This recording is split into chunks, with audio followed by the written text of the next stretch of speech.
What happens when an 82-year-old man refuses to stand for a 4-star general in front of 40 officers and nobody knows why? If you love stories about quiet respect, hit subscribe. The Pentagon. Conference Room 4E. Tuesday morning. The Joint Chiefs were gathering for a classified briefing on Middle East operations. Robert "Dutch" Harrison arrived early, 82 years old, retired Marine colonel, gray hair cut military short, weathered face showing decades of service. Wearing a dark suit, not a uniform. He walked with a slight stiffness but nothing obvious, took his seat in the third row, opened his briefing folder, waited.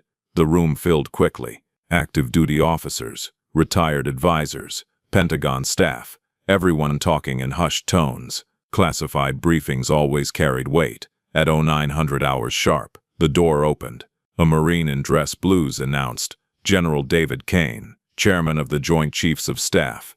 Everyone stood immediately, 40 people rising as one. Military protocol, respect for rank. Everyone except Dutch Harrison. He remained seated, calm, hands folded on his briefing folder, eyes forward. No explanation, no movement. The officer next to him glanced down, confused. The woman behind him noticed, whispered to her colleague. General Kane entered, 4 stars on each shoulder, 58 years old, commanded respect through presence alone. He walked to the podium, scanned the room.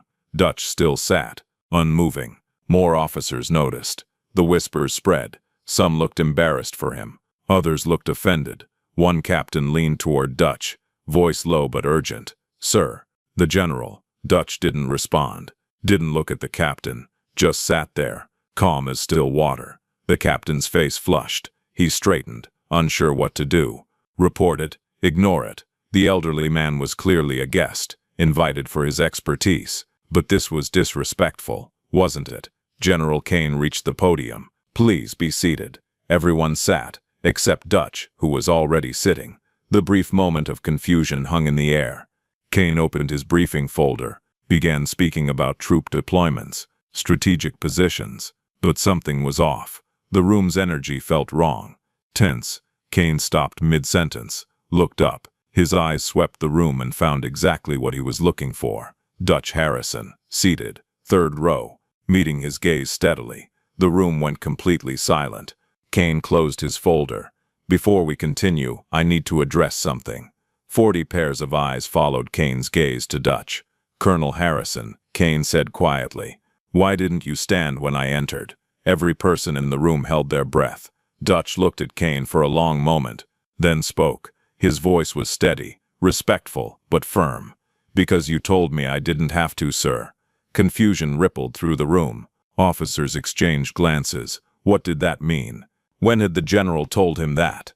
Kane's expression didn't change. "When did I tell you that, Colonel?" March 15, 1971. Walter Reed Medical Center. "You were 16 years old. You came to visit me in the recovery ward." Dutch paused. "You said, and I quote, 'You saved my dad. You never have to stand for anyone in this family again.'" The room was silent, 40 people trying to piece together what they were hearing. Kane nodded slowly. "I remember that day. You told me I was too young to make that promise." "I did, sir. You said you'd repeat it when you had the rank to make it an order." Dutch's voice carried decades of memory. "You made colonel in 1998, called me, repeated it, made it official." A Navy admiral in the front row leaned forward. The pieces were coming together, but not the full picture. Kane stepped away from the podium, walked down the center aisle, approached Dutch's row, stood directly in front of him. "Ladies and gentlemen, let me tell you about Colonel Robert Harrison." Kane's voice carried to every corner of the room. "March 12, 1971, Vietnam. My father, First Lieutenant Marcus Kane, was leading a patrol near Quang Tri Province. His unit hit a minefield. The room was absolutely still. This wasn't in any briefing folder. Colonel Harrison was his platoon sergeant. My father stepped on a pressure mine, the kind that detonates when you lift your foot off it." Kane paused. Dutch saw it happen, understood immediately what it was. My father was frozen. One wrong move and he'd be killed, along with everyone within 20 meters. Dutch sat quietly. His face showed no emotion. He'd heard this story before, lived it. Dutch crawled to my father's position, told him to count to 3, then jump as far as he could. My father asked what Dutch would do. Kane's voice grew quieter. Dutch said, "Don't worry about me, Lieutenant, just jump." A female colonel in the second row put her hand over her mouth. She understood what was coming. My father jumped. Dutch stayed, put his foot on the mine, held it down with his full weight, saved my father's life, saved 6 other Marines who were in the blast radius. Someone in the back row whispered, "How did he survive?" Kane looked directly at Dutch. Bomb squad got there 40 minutes later, disarmed the mine, but Dutch's right leg was locked in place for 40 minutes on a live explosive. The pressure, the position, when they finally moved him, the damage was catastrophic. They had to amputate below the knee. The room seemed to exhale collectively. Colonel Harrison has a prosthetic right leg, has had one for 53 years. It's so well fitted that nobody notices, but standing for extended periods causes him significant pain. Kane's voice was firm. I gave him a standing order in 1998. He is never required to stand in my presence, or in the presence of anyone in the United States military. Dutch finally spoke. "General, with respect, that was between you and me." "It was, Dutch, until people started judging you for it." Kane looked around the room. "Colonel Harrison has earned the right to sit. In fact, he's earned the right to do whatever the hell he wants." The captain who'd whispered to Dutch earlier looked like he wanted to disappear into the floor. Kane returned to the podium. "Now, let's continue this briefing." But nobody was thinking about Middle East deployments anymore. General Kane resumed the briefing. Troop movements, strategic concerns, intelligence assessments. He spoke for 45 minutes. 45 minutes where every person in that room kept glancing at Dutch Harrison. The elderly man who'd saved a lieutenant, who'd stood on a live mine, who'd lost his leg so 7 Marines could live. He sat there taking notes like nothing had happened, like the room's entire perception of him hadn't just shifted. Calm, professional, focused on the mission. When the briefing ended, Kane dismissed everyone, except Colonel Harrison. "I'd like a word." The room filed out slowly. Nobody wanted to leave. Everyone wanted to say something to Dutch. But protocol meant they couldn't linger. The young captain who'd whispered to Dutch stopped at his row. "Sir, you were following protocol, Captain. Nothing to apologize for. I should have asked before judging. Most people judge first. Questions come later." Dutch's voice was kind. "You'll learn that with time and rank." The captain nodded, left quietly. When the room was empty except for Kane and Dutch, the general sat down in the chair beside him. 4 stars sitting next to a retired colonel. No protocol, just 2 men. "You didn't have to explain," Dutch said. "That was between us. They were judging you. I couldn't let that stand. I'm 82, David. I've been judged before." Kane smiled. "You still call me David when we're alone. You're still Marcus Kane's boy to me. Stars don't change that." They sat in comfortable silence. 2 men connected by a moment 53 years ago. One who'd made the sacrifice. One who'd lived with the weight of it. "My father asks about you," Kane said. "He's 91 now. Still sharp." "How is Marcus?" "Good. Still feels guilty. He shouldn't. He had 6 kids. I had none. Simple math." Dutch closed his briefing folder. He had more to lose. "That's not how he sees it. I know, but it's true." Dutch stood slowly. The movement was careful, controlled. His right leg straightened with a slight mechanical precision that nobody would notice unless they were looking for it. "You needed your father. The Corps needed those Marines. I was the equation's answer." Kane stood with him. "The Corps needed you too, Dutch. You trained 3 generations of officers after Vietnam, including me. Different kind of service, less dramatic, but just as important." Kane walked him toward the door. "Will you come to the house? Dad would love to see you. I'll think about it. Seeing the man you saved is complicated, even after 50 years." They reached the door. Kane extended his hand. Dutch shook it. "Thank you for coming today. Your insight on the Middle East situation was valuable. That's why you invited me, not to tell war stories. Both can be true." Kane opened the door. "And Dutch, next time someone questions why you're sitting, tell them to call me." Dutch smiled slightly. "I'd rather they just ask me. Better for everyone." He walked out, slow, steady, his right leg moving with the slight stiffness of a prosthetic that had been fitted perfectly but couldn't fully replace what was lost. Behind him, General Kane watched, the chairman of the Joint Chiefs, the most powerful military officer in America, watching an 82-year-old man who'd saved his father walk away. Some debts can never be repaid, only honored. The story spread through the Pentagon within hours. By afternoon, everyone knew. The elderly man in conference room 4E, the one who didn't stand. The reason why. Captain James Mitchell, the young officer who'd whispered to Dutch, found himself retelling it 3 times that day. Each time he felt smaller. He judged without knowing, assumed disrespect without asking. The next morning, Mitchell saw Dutch's name on the visitor log. He was consulting again. Different briefing. Mitchell waited in the lobby. When Dutch arrived, Mitchell approached, stood at attention. "Colonel Harrison, permission to speak, sir." Dutch looked tired. The previous day's briefing had taken its toll. Standing from that chair had hurt more than he'd let show. "At ease, Captain. What is it?" "Sir, I wanted to apologize properly. What I did yesterday was protocol," Dutch interrupted gently. "You saw someone not following procedure. You tried to correct it quietly. That's exactly what a good officer does. But I didn't know you couldn't know. I don't advertise it." Dutch shifted his weight slightly. His right leg. "Captain, let me tell you something. The military runs on protocol, structure, order. Those things matter. You weren't wrong to notice. You were just working with incomplete information." Mitchell relaxed slightly. "How do you deal with it? People judging? I'm 82. I've had 5 decades of practice." Dutch smiled.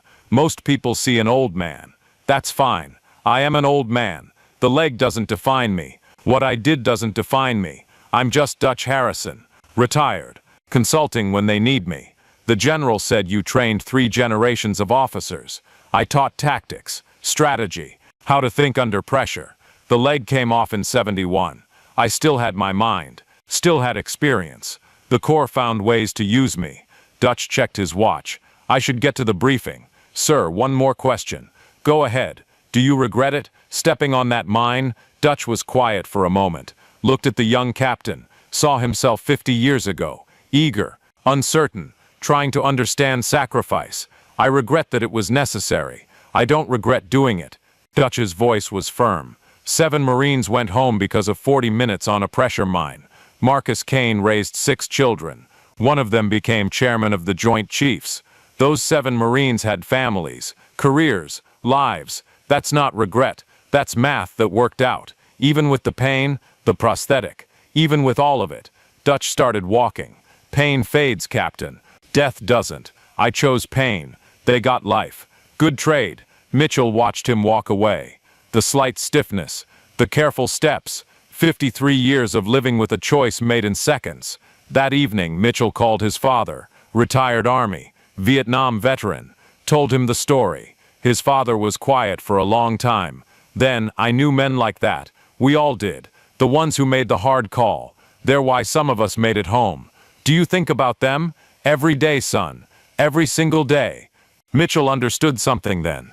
The military wasn't just about following orders. It was about understanding why some people could give orders to sit down, and why others had earned the right to stay seated. The next week, General Kane issued a quiet directive. Any military member with a service-related disability that made standing difficult was authorized to remain seated during honors. No questions, no judgment, just accommodation. He didn't name Dutch, didn't need to. Everyone knew where it came from. Respect isn't always shown by standing. Sometimes it's shown by understanding why someone can't. 3 months later, Dutch Harrison returned to the Pentagon for a final consultation. The Middle East operation he'd advised on was succeeding. His tactics, his experience, still valuable at 82. When he entered conference room 4E, something was different. The usual bustle of officers preparing for a briefing. But when he took his seat in the 3rd row, nobody stared, nobody whispered. A few nodded respectfully. One colonel smiled and nodded. They knew, and knowing changed everything. General Kane entered. Attention. Everyone stood, everyone except Dutch. But this time there was no confusion. No judgment, just understanding. And one more thing. As Kane walked to the podium, he passed Dutch's row, paused, placed his hand briefly on Dutch's shoulder. Didn't say anything. Didn't need to. Some gestures carry more weight than words. After the briefing, Dutch was packing his folder when Kane approached. "Dutch, my father wants to see you. He's been asking for 3 months." Dutch looked up. "David, I told you. I know it's complicated. But he's 91. He won't be here forever." Kane's voice was quiet. "He needs to say thank you. One more time, while he still can." Dutch was silent for a long moment, finally nodded. "This weekend, I'll come. Thank you." That Saturday, Dutch drove to the Kane family home. Virginia, quiet neighborhood. The house where David had grown up, where Marcus Kane had returned after Vietnam. Marcus answered the door himself, 91 years old, still tall, still strong in his way. His eyes met Dutch's. Neither man spoke for several seconds. Then Marcus said what he'd been saying for 53 years. "Thank you for my life, Dutch." And Dutch said what he'd been saying for 53 years. "Thank you for making it worth saving, Marcus." They sat on the back porch, 2 old men, one who'd made the sacrifice, one who'd carried the weight of being saved. "David made chairman," Marcus said, "because of you. David made chairman because he's brilliant. I just taught him tactics. You taught him more than tactics. You taught him what sacrifice looks like." Marcus's hands were shaking slightly. Age, not emotion. Every decision he makes, he thinks about that mine, about what you did. That's too much weight for a man to carry. It's exactly the right weight for a man in his position. Marcus looked at Dutch. "You saved 7 Marines that day. But you saved more than that. You saved what those 7 built. My 6 children, their children, David's career. All of it branches from 40 minutes on a pressure mine." Dutch was quiet. He'd never thought about it that way. The math beyond the immediate. The generations that came from 7 men living. "How's the leg?" Marcus asked. "Hurts like hell, same as always." "Good." Dutch looked at him. "Good. Means you're still here to feel it. Pain means alive." Marcus smiled. "We're both still alive, Dutch. Against all odds. That's worth celebrating." They sat until sunset. 2 veterans. 2 friends. Connected by a moment that defined both their lives. When Dutch left, Marcus hugged him. Something he'd done every time they'd seen each other for 53 years. Driving home, Dutch thought about respect, about protocol, about the room full of officers who judged him until they understood.